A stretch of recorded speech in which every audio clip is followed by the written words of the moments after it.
Every town has its stories, its secrets. What possible harm could come from sharing them? This is small town horror.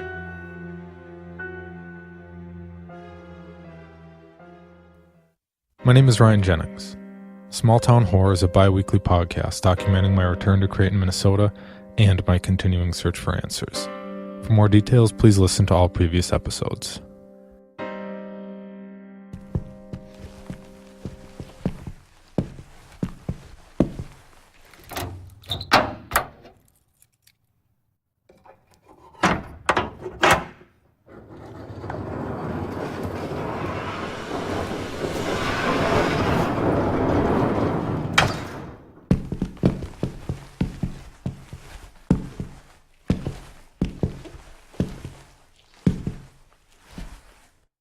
Please, let her go. I've done what you wanted. Whatever it is, I hear it. I've said it. What did you see? We were in the tunnel, Sarah and I. My face hurt from the cuts on the rock. We were crying. We heard the children again.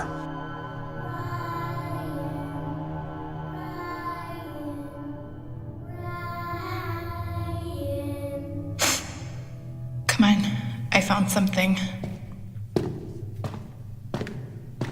Why didn't you say anything when I called out to you? Why did you leave me stuck in a hole? Someone was coming down the tunnel. Yeah, I heard the shot. Are you okay? Ask me again tomorrow. Promise. I found stairs. It's just a little farther ahead. Stairs? Why didn't you leave? I heard the shot. Then I heard you yell for me. When you were stuck There in they the... are. Just like she said. There at the end of the tunnel was a set of wooden stairs. For all we knew, it was a way out, but still, we just sort of looked at it. I had no idea what was up there, and after what we'd already been through, taking that first step was hard. Only one way to go.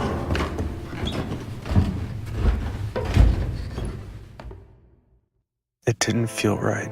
After we took a few stairs, we could shine our lights up and see a double door like a cellar door. The elevator ride down was so long. The stairs there should have been more. But once we started moving, the idea of getting away was all there was. Getting to the door, I touched it. Maybe to make sure I wasn't hallucinating. Maybe like I'd feel something wrong, as if there was a fire burning on the other side of it. Hell's down, not up. Are you sure?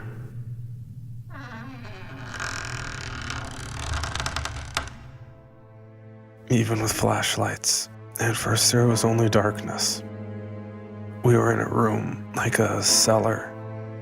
Stone walls, a concrete floor. I looked back into the tunnel, and it was as if we had just stepped into a different world. The two didn't make sense to see together, but still, we went in. There was a door at the end of the room. I didn't hesitate as much opening up that one. I don't know why not.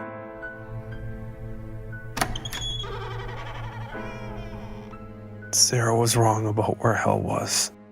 We were just walking into it. What? This is impossible. We must have gotten turned around. We were walking in a straight line, but somehow it was curving back and up. This is impossible. In front of us on the floor was a brand new chain attached to the ground. There was a ladder at the end of the room leading up to an open trap door. Somehow, we were back in Ashbury. In that room. Run. What? Run!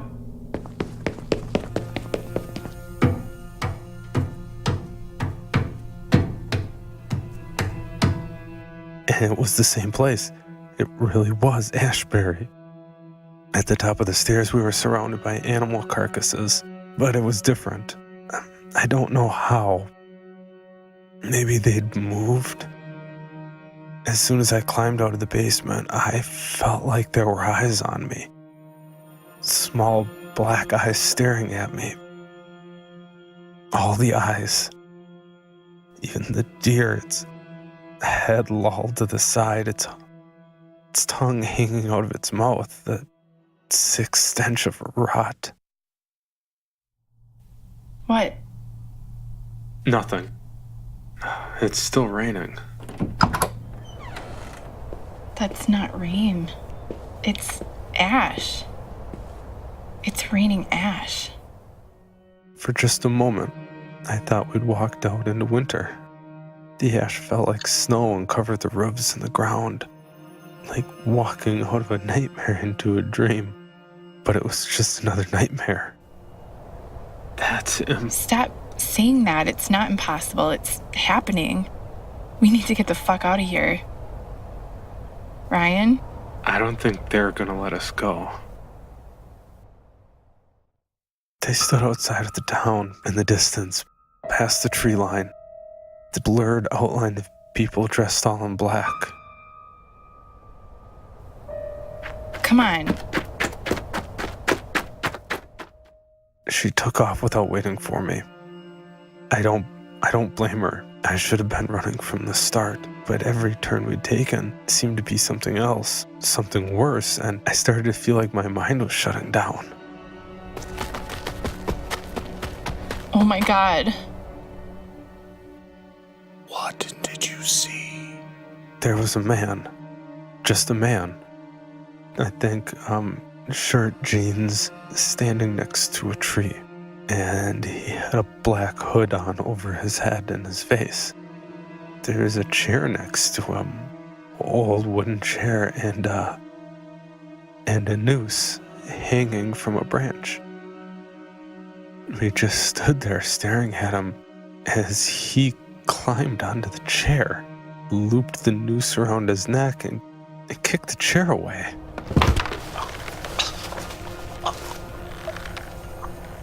I couldn't understand what I was looking at. He kicked and flailed as he swung back and forth. Then just like that, his body went limp. I watched it happen. We watched it happen.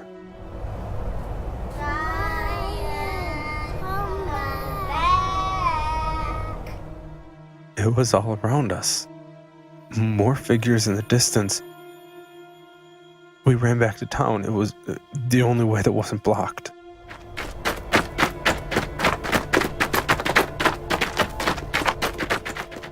We tried to get away, tried to hide in a different building.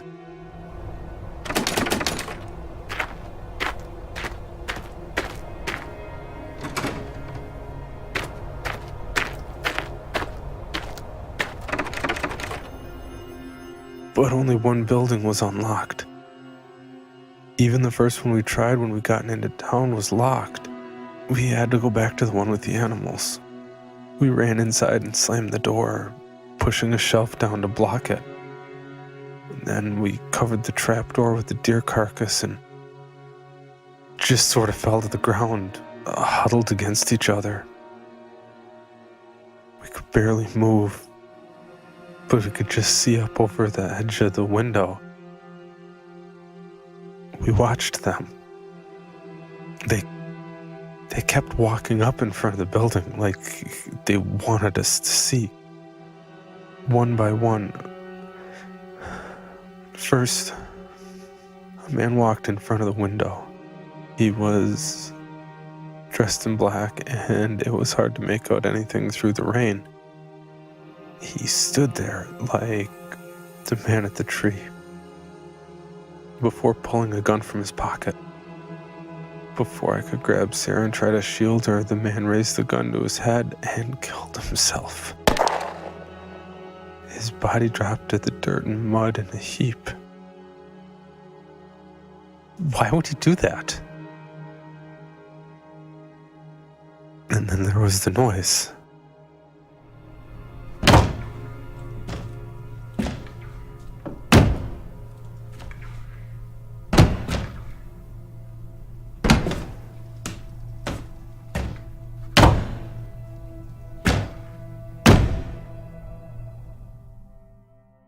I don't know what it was. It sounded like people throwing themselves against the walls from the outside. And then there was a scratching noise in the walls and the windows.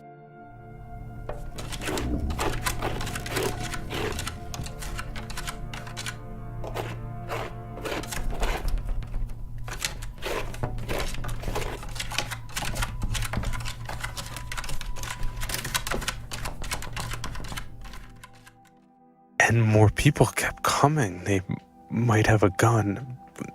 There's no hesitation. Bang. Another would come with a knife and look at us before dragging the blade across the exposed skin on their throat.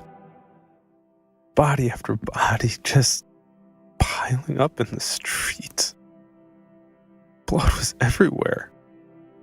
It mixed with the dirt and the ash and...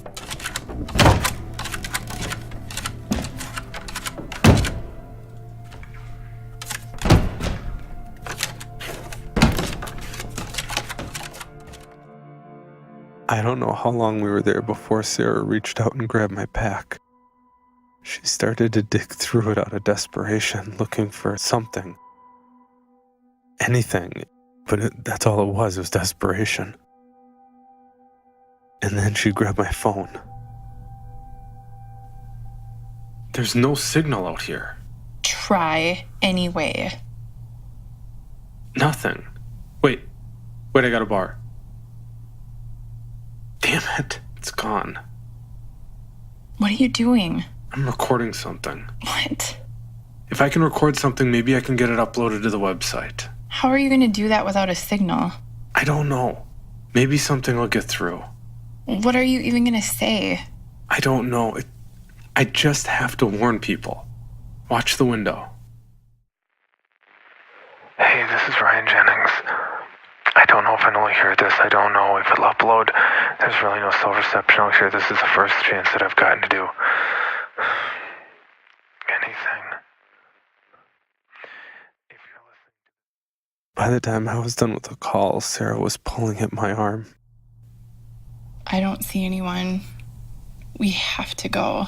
What if they're waiting for us? It's like they're messing with us. We have to run. We can't stay here and just wait to die. Okay. Are you ready? No.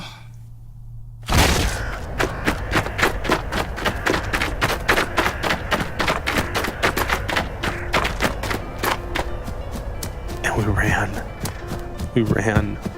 I followed her and then she was following me. My legs burned, my chest on fire, and I couldn't breathe, but I couldn't stop moving. We ran and we ran. We didn't stop for anything. We went right to my car and got in and left Creighton forever.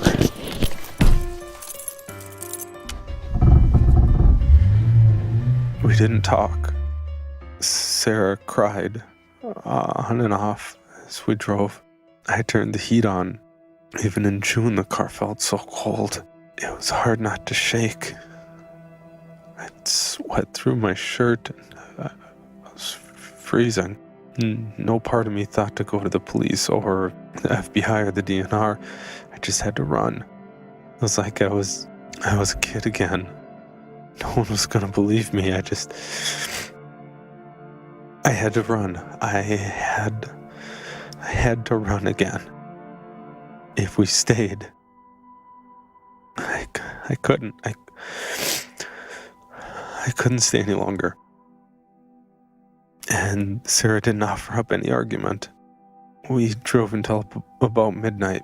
I had to stop for gas. There was a small gas station. I don't even remember what town it was. I barely remember even driving there. I was so hungry and thirsty, and my body was exhausted, but I was wired. I could barely even close my eyes. I got out to get gas and something to eat, but as I was standing there watching the numbers on the pump, Sarah got out of the car too.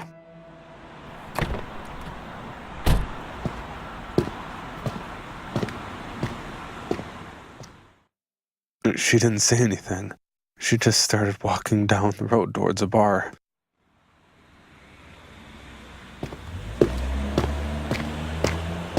What are you doing? I need a drink.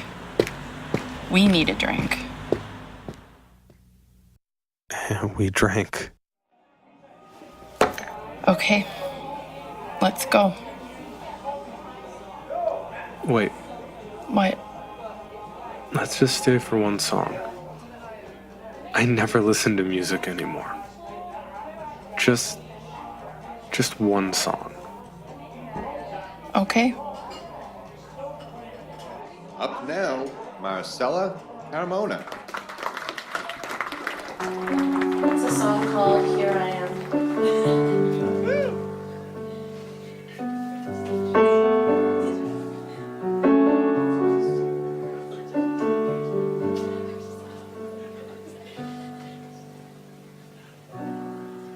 It's been a year and I know it's been a long time coming, but I think I'm almost home. And I can't help but spend my thoughts on all the little accidents I have overcome. Here I am, a little bruised, but without a scratch. And we listened. I bet you didn't think that I would last. Yeah,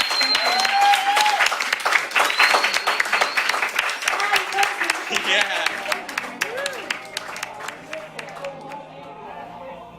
All right. Now I'm ready.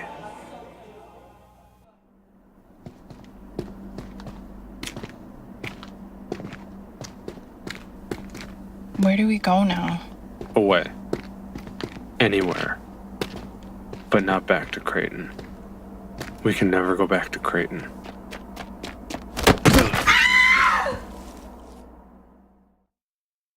And then I woke up here.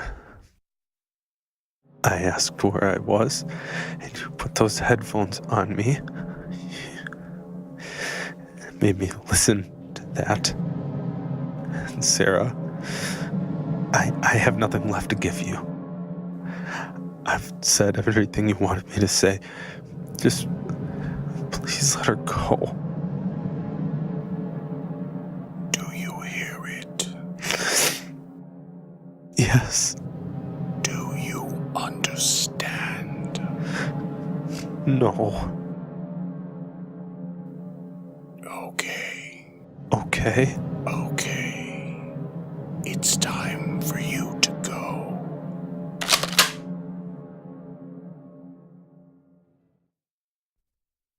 My search for answers is possible thanks to the listeners. To learn more about how you can donate to this podcast, please visit patreon.com/smalltownhorror.